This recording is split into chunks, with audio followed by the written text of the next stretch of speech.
Olá, eu sou o Logan Nobre, um dos editores de marketing científico da revista ITZ, Novas Práticas em Informação e Conhecimento. Começa agora mais um episódio do podcast Revista ITZ, uma ação do projeto de extensão Ciência Aberta e a Gestão da Informação Científica da Universidade Federal do Paraná, a UFPR. No episódio de hoje está comigo Pietra Vaz Diógenes da Silva, mestranda em Direito pela Universidade Federal de Minas Gerais, a UFMG, com bolsa CAPES na área de comunicação, produção normativa e multimedialidade. Ela é autora de um artigo sobre infodemia nas mídias sociais, publicado na revista ITZ, e é sobre isso que a gente vai conversar agora. Pietra, seja muito bem-vinda ao podcast Revista ITZ. Obrigada pelo convite.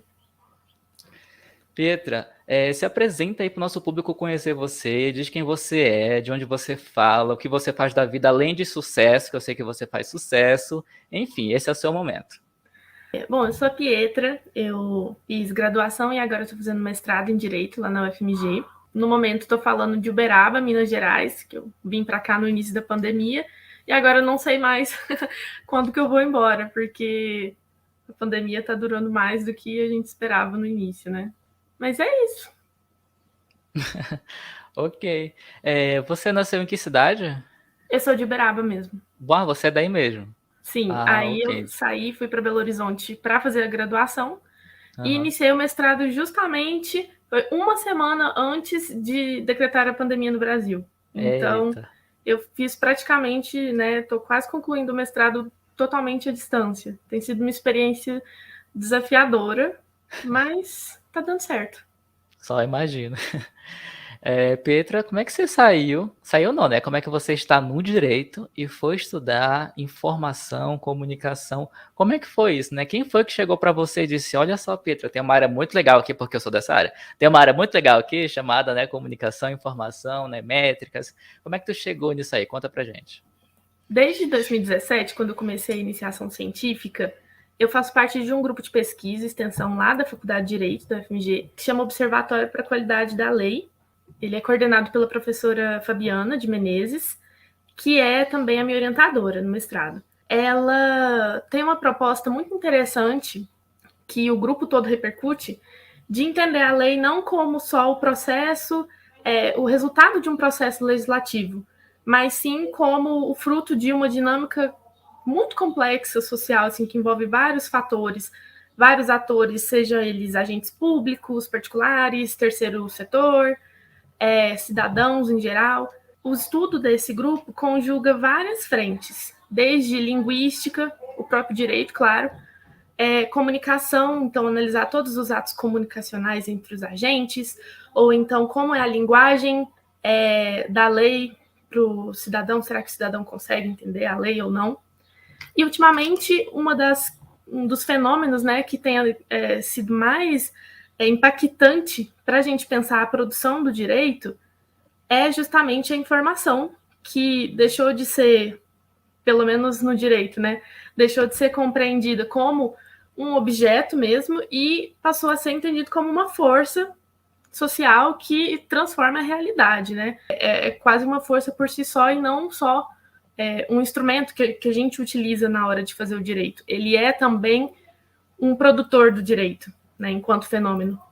Então, eu tenho gostado bastante de estudar essa interseção entre comunicação, informação e direito e tentar, né, dar uma atualizada no direito para os tempos de hoje, hiperconectados. Muito bem. Direito aí deve estar precisando, né? Porque assim, tenho contato com várias pessoas que são do direito, meu marido é advogado, e eu sei o quanto o direito é, digamos assim, para não falar mal, desatualizado há alguns séculos, né? Tipo, o fazer direito, a forma de estudar, a forma como o direito é estudado, é ensinado, e como os advogados atuam, né? Pelo menos no Brasil, uma coisa assim, bem quadradinha, bem engessada, cheia de regra. É difícil inovar, né? Pelo que eu posso perceber. E eu acho que tu vai, então, levar uma certa inovação para o direito, é isso? Na verdade, eu sou membro de uma corrente, né, que tá surgindo, tem vindo. O direito ele é muito tradicional, mas é complicado porque ele não pode ser tão mutante também, né? Porque se ele quer prover segurança de certa forma, assim, como ele pode mudar do dia para a noite também? É muito Uhum. complicado. Tem sempre, acho que sempre teve essa tensão entre ele ser estável e ele conseguia acompanhar as mudanças da sociedade, e ele sempre foi mais devagar do que as mudanças da realidade, é claro, porque não dá para acompanhar, mas agora o ritmo está crescendo ainda mais, né? Porque a informação está crescendo enquanto essa força que eu falei, ela está cada vez maior e está impactando cada vez mais profundamente tudo. Então, parece que essa lacuna está ficando maior e mais difícil de lidar dentro desses moldes tradicionais do direito, né? Então, alguma coisa tem que ser pensada. Muito bem, concordo. Pietra, no seu artigo, tu trata de termos como infodemia, como fake news. Eu queria que tu explicasse pra gente o que são esses termos, né, o que você entende por esses termos, porque você trata isso no artigo também. Tem muita literatura que aborda isso de forma diferente, tem muitos conceitos díspares, né? Eu queria que tu explicasse pra gente, pra população em geral, para as pessoas que não são dessa área nem de direito nem de informação, o que é uma infodemia, o que é uma fake news. Beleza, vamos lá. É meio que um escalonamento de conceitos, assim, para a gente conseguir entender tudo. A infodemia é como foi descrito até pela Organização Mundial de Saúde como o tsunami de informações. Então, sabe no início da pandemia, quando a gente ligava a TV e estava falando da pandemia, aí você olhava seu celular, todas as redes sociais, todo mundo só falava da pandemia, e você saía na rua, quer dizer, quando você podia sair na rua, né? Você ia na padaria, você ia no supermercado, na farmácia, no máximo, você só ouvia gente falando da pandemia. Então, é essa superprodução, o excesso de informações, tanto aquelas que são corretas, verídicas, quanto as que não são, sobre um determinado assunto, no caso, a pandemia.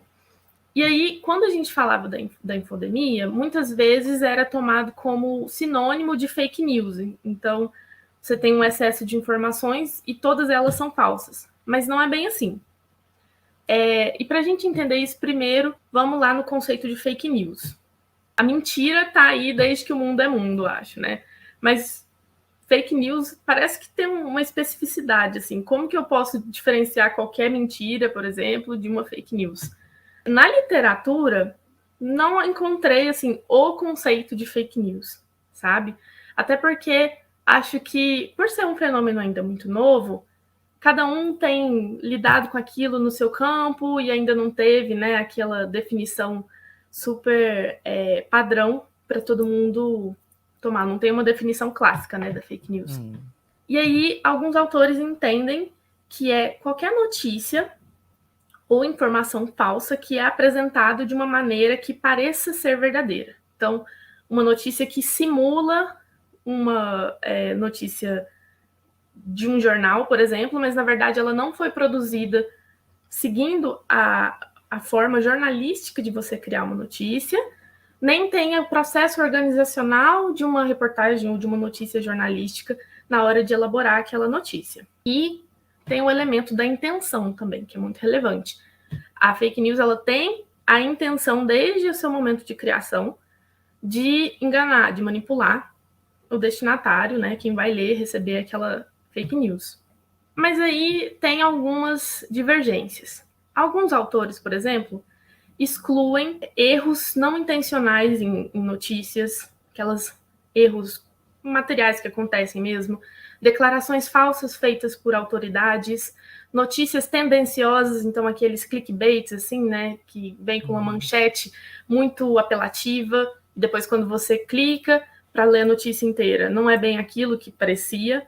Teorias da conspiração, alguns autores entendem que podem ser classificadas como fake news e outras não, porque, no fim das contas, quem cria uma teoria da conspiração meio que acredita naquilo que está falando, não está com a intenção de enganar outra pessoa, mas sim de convencê-la daquela sua verdade. Tem vários fatores de discordância entre os autores, mas o grosso, digamos assim, são as informações falsas que enganam, que são produzidas com a intenção de enganar. Como nessa definição de fake news, a gente acaba deixando de fora as informações que são falsas, mas que não têm a intenção de enganar o destinatário, e também as informações que são verdadeiras, mas possuem a intenção de causar algum dano, o conceito de fake news ele não é abrangente o suficiente para a gente explicar o fenômeno da infodemia. E aí entra o conceito de desordem informacional, que é justamente essa coisa mais complexa que pega vários tipos de informação para tentar explicar todas as nuances, digamos assim, do que a gente pode entender como fake news cotidianamente. Uma analogia que eu achei muito bacana é a do enxame de abelhas. Você tem cada abelha fazendo um zumbido e quando você ouve o barulho do enxame, você não consegue ouvir um todo coordenado. Você não consegue ouvir um som só. Você ouve vários pequenos zumbidos que juntos formam aquele som, mas você não consegue nem identificar qual som está vindo de qual abelha e tal. Por isso que a gente entender o conceito de desordem informacional é tão importante. É complexo, né? Esses termos, para você entender um, encadear com o outro e saber quando se enquadra no outro. Sim, no meu artigo, quem quiser ir lá ver, tem até uns desenhozinhos assim que ajudam, uns diagramas, né? Eu vou falar deles agora, inclusive. Tem 3 conceitos principais, assim, 3 tipos de informação. A primeira, que é o que os autores são autores ingleses, se não me engano, é Wardle e Derksen. Eles chamam de misinformation, que é a informação que é apenas falsa. Então, isso inclui erros cotidianos, assim, de você entender uma coisa, repassou errado, mas você só entendeu errado, ou conteúdo equivocado, né? Aquela notícia que sai no jornal estava errada, depois sai uma errata, enfim, é só o conteúdo falso, que não causa dano a ninguém. É a notícia que é falsa, mas não tem a intenção de dano em nenhuma etapa do seu processo de criação, produção. Do outro lado, a gente tem a notícia que ela não é falsa e ela tem a intenção de dano, que é o que a gente entende como malinformation. Por exemplo, alguns casos de vazamento, de assédio ou de discurso de ódio. Então, ela não é uma informação em si falsa, mas ela é criada com a intenção de causar dano a alguma outra pessoa. E dentro disso, a gente tem a interseção, né? Como se fosse um diagrama mesmo. A gente tem a interseção, que são notícias que são tanto falsas quanto possuem intenção de dano. E aí é o que a gente chama de disinformation. São todas essas notícias que têm contexto falso, conteúdo enganoso, ou manipulado, ou ele é completamente fabricado, assim, tirado da cartola, né? E começa a veicular nas redes. Ele é falso e possui a intenção de dano. Seria isso que mais se adequa ao que a gente pode entender como fake news. Falso com intenção de dano. Mas aí tem essas outras nuances também. É interessante ver como esses conceitos, né, de informação que é verídica, que é falsa, que foi feita com intenção ou não, ou sem intenção de causar dano a um grupo ou uma pessoa específica, né, vai mudando ao longo do tempo. Eu, por exemplo, a minha primeira formação foi em comunicação social com habilitação em jornalismo, e eu fiz faculdade lá no finalzinho dos anos 2000, né, vamos deixar o ano aí para depois, mas enfim, foi há bastante tempo aí. E a última vez que eu atuei como jornalista, mesmo profissionalmente, foi em 2016. E até 2016 não se tinha esse termo, fake news. Era assim, se um veículo de comunicação publicou uma informação que era errada, no dia seguinte ele retratava, se é um veículo de comunicação sério. Se não é um veículo de comunicação sério, fingia que nada aconteceu. E a vida seguia. E a gente, enquanto profissional, e a população também, quando a população sabia, só tratava aquilo lá, aquilo não é verdade, é uma mentira. Era isso, não tinha um termo, é uma notícia falsa, uma notícia... Não, é uma mentira, né? Era apenas isso. Hoje já tem esses termos, até porque, como você acabou de explicar, né? Tem várias nuances. Tem várias formas de publicar uma coisa errada com a intenção, às vezes, de manipular, né? Quem está consumindo aquela informação. É muito sério isso, né? Sim, e a gente tem até o termo que estourou, virou a palavra do ano de 2020 da Oxford, que é a pós-verdade, né? Que é quando o fato em si não é tão importante quanto as emoções e as crenças pessoais daquele indivíduo que recebe a notícia, né? Então, aquele famoso só acredito vendo, aí chega para ver e não acredita mesmo assim, né? Ainda tem isso. Sim. Então, é complicado, porque aí você também tem um problema com a intenção, né? O elemento da intenção. Como que você vai julgar o elemento da intenção de uma pessoa que não tem a intenção de enganar, porque ela acredita naquilo fielmente, mas ela acaba espalhando aí a informação, seja ela com intenção de dano ou não, uma informação equivocada. E aí, quando a gente fala disso no contexto da pandemia, isso se torna muito grave, porque é uma questão de saúde pública, e a gente viu isso muito acontecendo. Circulavam várias soluções caseiras, né? Umas que eu consigo pensar que chegaram em mim, assim, na minha família. Chá de alho. Foram dicas que foram criadas muito com base na experiência pessoal daquelas pessoas, porém elas não tiveram uma origem científica ou com qualquer rigor metodológico de qualquer forma, né? Então, é muito complicado. E é até difícil, assim, a gente, enquanto pessoas que estão na academia, que produzem conhecimento, que pesquisam, julgar essas pessoas, né? Porque às vezes elas não têm acesso à informação. Às vezes a informação que chega para essas pessoas é só informação falsa, informação manipulada. Às vezes tudo que ela tem acesso é aquilo, né? E se a pessoa só tem acesso à informação falsa, de onde ela vai tirar a informação correta, né? Às vezes também tem esse lado, assim, que nem todo mundo pensa e já acha, a pessoa está divulgando informação falsa porque ela quer. Às vezes ela só teve acesso àquela informação, né? Fica difícil. Exatamente. A forma como a fake news ela circula, né? Ela é muito baseada em confiança. Então, não é alguém que você não conhece que está te falando, não é um veículo de imprensa que seja. É a sua tia, é a sua irmã, né? Ela não mentiria. Então, esse aspecto da confiança é um fator muito importante. E também tem o fator de que as pessoas têm a mania de ler somente a manchete, como eu já comentei aqui, e acaba tendo um problema que é o que tem sido chamado ultimamente de jornalismo declaratório. Então, às vezes, alguma autoridade ou algum famoso, quem quer que seja, fala alguma coisa que é com certeza uma mentira. Uma coisa bombástica, né? Uma coisa bombástica. Sim, que fala, por exemplo, que o céu é vermelho. O céu é azul, gente. Tipo assim, né?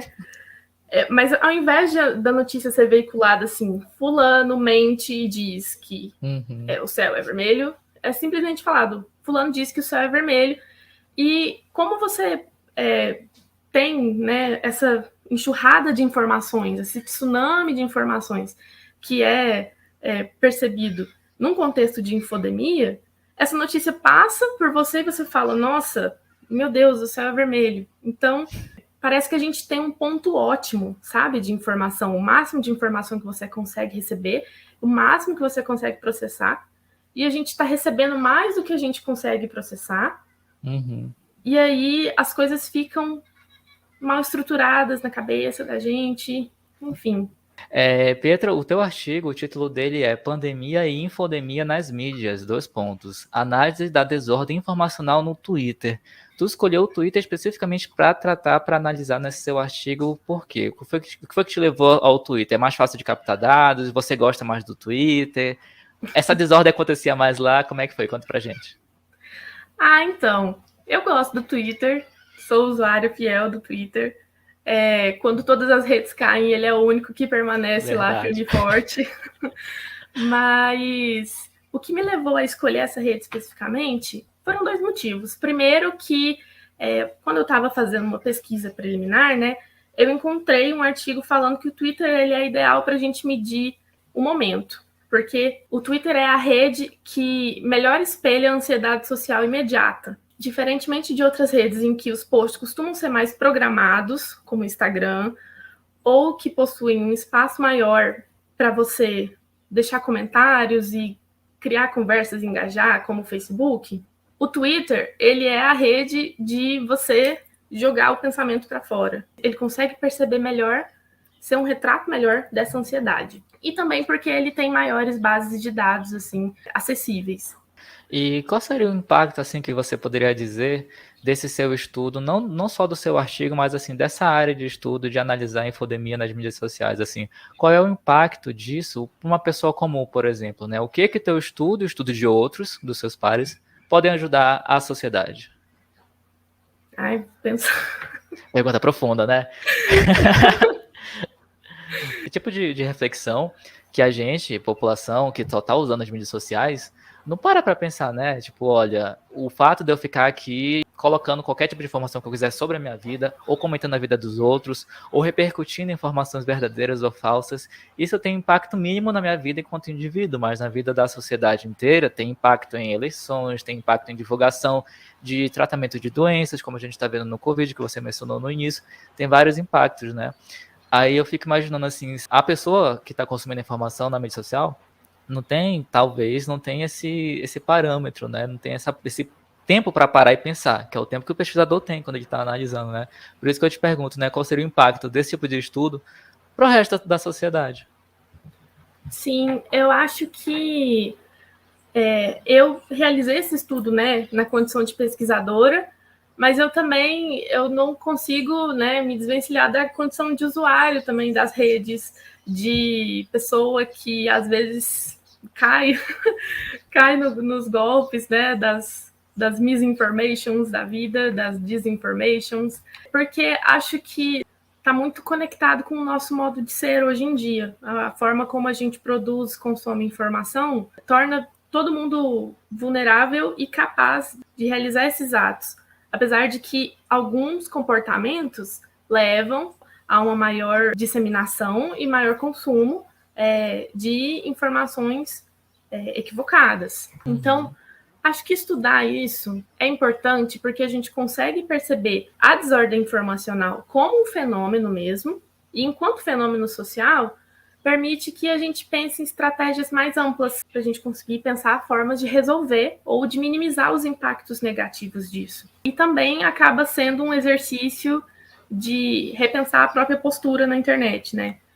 Por mais que a gente esteja, né, frente a esse tsunami de informações, àquela onda gigante na nossa frente, ter um pouco mais de calma, talvez consumir menos tempo nas redes sociais, escolher melhor as fontes e ter mais paciência com os parentes que mandam fake news nos grupos de WhatsApp também, porque às vezes a intenção é boa, às vezes só precisa de um toque, enfim. Entendi. E falando nisso, né, em parente que manda notícia falsa, qual é a recomendação aí que você, enquanto pesquisadora, deixa pra gente que está consumindo esse podcast, esse vídeo no YouTube? Quando eu receber uma mensagem do meu tio, da minha tia lá, dizendo, por exemplo, que se eu tomar banho de água quente, eu vou curar o Covid. O que eu devo fazer? Como é que eu abordo esse tio, essa tia, que manda uma notícia dessa? Manda só o link, às vezes nem ele próprio leu. Exatamente. Bom, complicado. Acho que depende também do seu nível de saturação, né? Porque tem gente que já passou do limite. Então, às vezes, se você tá com paciência, vai lá, responde numa boa. Muitas vezes essas notícias que são mais encaminhadas, que vem até às vezes, né, encaminhado com frequência, se você jogar no Google, já vem sites específicos de checar fatos. São vários, Agência Lupa, Fato ou Fake, boatos.org, vários desses sites que já fazem essas pesquisas e já publicam, olha, tal notícia está sendo veiculada com muita frequência e ela é falsa por causa disso, disso, disso, e já tem lá uma reportagem bonitinha para você mandar isso que explica por que aquela notícia é falsa. Agora, se não tiver, aí é o caso de você mesmo fazer a sua própria pesquisa, né? Exercer esse trabalho árduo de pesquisador e correr atrás dos fatos, né? Acho que a lição que fica é essa. Muito bem. E qual foi o resultado que tu chegou nesse teu artigo publicado na A2Z, né? Você analisou a infodemia no Twitter e que resultado você alcançou? Eu pude perceber que os estudos sobre a infodemia no Twitter, eles eram produzidos muito internacionalmente, né? As bases de dados, elas eram produzidas por universidades estrangeiras e utilizavam principalmente palavras-chave na hora de fazer a busca léxica no Twitter, né? Palavras-chave como infodemia, infodemic, pandemic. Isso é um marcador muito interessante, muito importante para a gente também, porque o Brasil é um país que twitta muito. Acho que é a 6ª rede mais utilizada aqui no Brasil é o Twitter. Porém, esses estudos não refletem tão bem as especificidades do contexto brasileiro.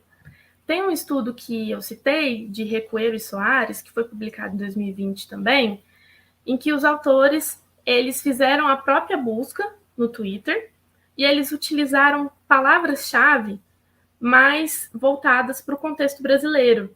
Por exemplo, cura que é a palavra que virou uma buzzword, assim, foi uma palavra muito utilizada na época, em que começaram a sair as primeiras notícias sobre o medicamento hidroxicloroquina, que hoje em dia a gente já tem atestado cientificamente de que não é um remédio eficaz para o tratamento da Covid e que foi uma palavra muito utilizada na época aqui no Brasil, mas ficou de fora dos indicadores estrangeiros, que eram os mais sofisticados, com as maiores bases de dados.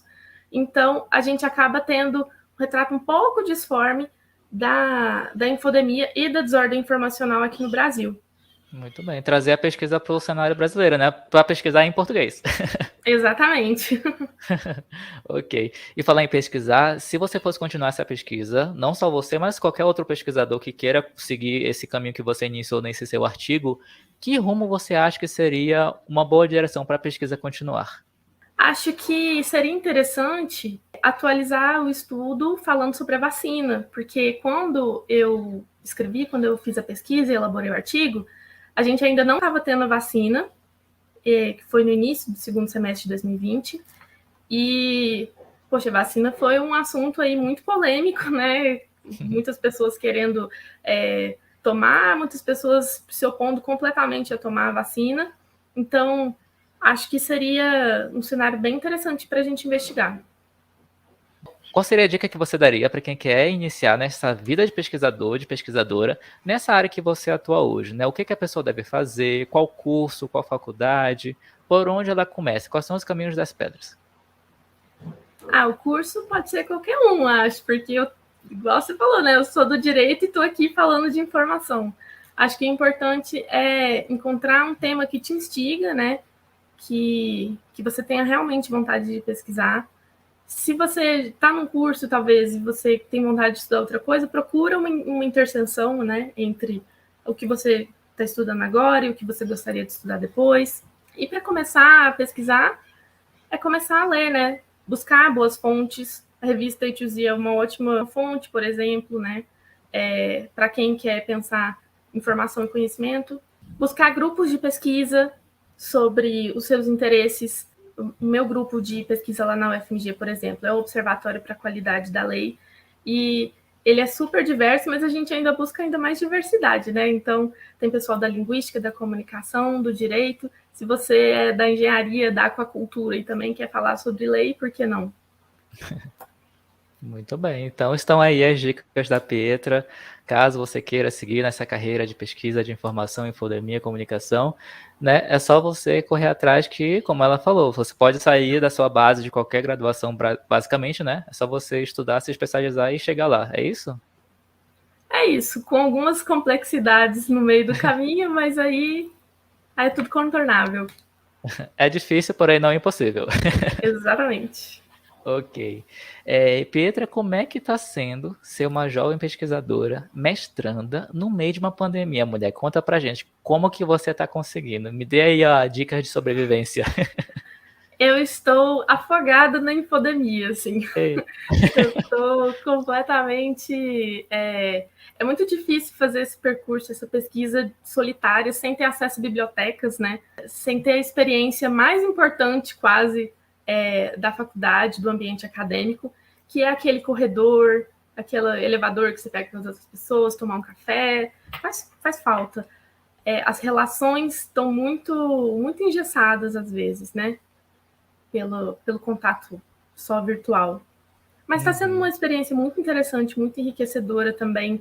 Está sendo muito bacana poder conhecer pessoas que eu com certeza não conheceria se eu estivesse vivendo a minha rotina só presencial. Eu estou podendo interagir com pessoas do Brasil inteiro, de cada canto do país, pessoas que moram fora, e conversando com elas sobre as nossas pesquisas em eventos que não existiriam, ou então que eu não poderia participar, que eu não teria como ir até o lugar, ou as pessoas não teriam como vir até aqui. Sem falar que eu estou podendo pesquisar na casa dos meus pais aqui, né? Então, comer comida de mãe enquanto eu faço minhas pesquisas é muito bom. Imagino. Ainda mais em Minas Gerais, né? Comida em Minas deve ser boa, né? E Pietro, fora do mundo das pesquisas, conta pra gente o que você gosta de fazer, quais são os seus hobbies. Se você tem tempo livre no meio do mestrado, que é um pouco difícil, o que você faz para se divertir, para espairecer? Conta pra gente.